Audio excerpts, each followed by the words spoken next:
Shalom, salam sejahtera buat kita sekalian.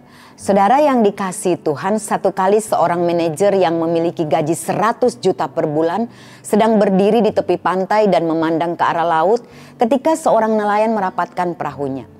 Manajer ini kemudian bertanya, "Berapa lama waktu yang Anda butuhkan untuk menangkap ikan sebanyak ini?" "Tidak lama, hanya 5 jam saja," jawab nelayan itu. "Mengapa kamu tidak pergi lebih lama dan menangkap ikan lebih banyak?" "Ini cukup untuk keluargaku," kata si nelayan itu. "Apa yang kamu lakukan selain memancing?"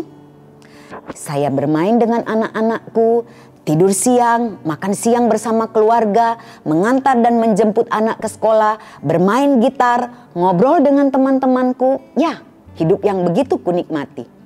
"Aku punya ide untuk membantumu," kata si manajer. "Aku ini lulusan master dari Amerika Serikat. Saranku, habiskan waktumu lebih banyak untuk menangkap ikan, membeli lebih banyak perahu besar, dapat lebih banyak uang, beli lagi perahu lebih banyak, dan jangan jual ikan ke perantara. Jual langsung ke pengolahan sampai Anda memiliki pabrik sendiri. Kendalikan produk, distribusi dan produksinya. Setelah itu pindah ke kota besar, lalu ke luar negeri untuk mengembangkan usaha ini." "Menarik sekali. Tapi berapa lama waktu yang dibutuhkan supaya aku seperti itu?" tanya nelayan itu mulai tertarik. "Kira-kira 15 tahun paling cepat, 20 tahun paling lambat," jawab si manajer. "Setelah itu Tuan, inilah bagian yang paling menarik. Anda bisa menjual saham perusahaan di bursa dan menghasilkan uang miliaran." "Wow, miliaran. Lalu apa setelah itu?" kata sang nelayan. "Lalu Anda bisa istirahat dan pulang ke rumah. Pindah ke desa kecil di tepi laut, memancing, bermain dengan anak-anak, tidur siang, makan bersama keluarga, mengantar anak ke sekolah, bermain gitar, serta ngobrol dengan teman-teman dekat." "Oh, jika tujuan akhirnya hanya itu saja, untuk apa saya harus menunggu lama?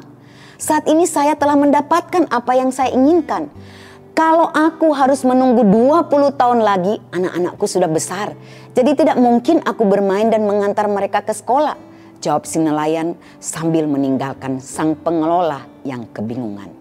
Saudara yang dikasihi Tuhan, firman Tuhan dalam Ulangan pasal 6 mengingatkan secara khusus kepada para orang tua agar menggunakan waktu yang ada dengan sebaik mungkin bersama-sama dengan keluarga. Perikop ini disampaikan Musa sebelum umat Tuhan sampai ke tanah perjanjian. Tuhan mengingatkan umatnya melalui Musa bahwa hal yang terutama dalam hidup mereka adalah memiliki kehidupan yang beriman. Iman kepada Allah yang menyelamatkan mereka. Dan itulah warisan terbaik yang harus diwariskan kepada anak cucunya. Namun orang tua diminta terlebih dahulu mengasihi Tuhan Allah dengan segenap hati sebelum bisa membimbing atau mengajarkan kepada anak-anaknya. Bagaimana mungkin mereka bisa mengajarkan kalau mereka tidak melakukan terlebih dahulu?